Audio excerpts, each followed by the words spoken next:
ખેડૂત મિત્રો, આપણે ઊભા છીએ અલ્પેશભાઈ કોટડિયાના ખેતર ઉપર કે જેઓ કેશોદ ગામના, કેશોદ તાલુકા અને જુનાગઢ જિલ્લાના વતની છે.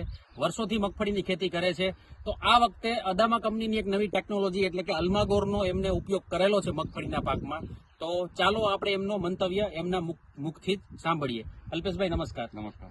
તમે અદામા કંપનીનું અલ્માગોર વાપર્યું, તો શું સમસ્યા હતી મગફળીના પાકમાં અને શા માટે વાપર્યું? મગફળી વરસાદના હિસાબે બહુ પીળી પડતી અને હવે આ 35 ml નો ડોઝ નાખ્યા પછી બહુ રિઝલ્ટ સારું, કાળી થઈ ગઈ છે અને બધી હારી, નરવાઈ હારી, સફેદ ફૂગની ક્યાંક દેખાતું હતું એ બધું બંધ થઈ ગયું.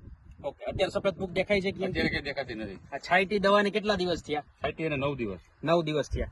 ખેડૂત મિત્રો, તમે જોઈ શકો છો આજે 9મો દિવસ છે. 9મા જમણે પણ આપણે ઉભા છીએ. ખેતરની અંદર કોઈ જગ્યાએ સફેદ ફૂગની સમસ્યા જોવા મળતી નથી.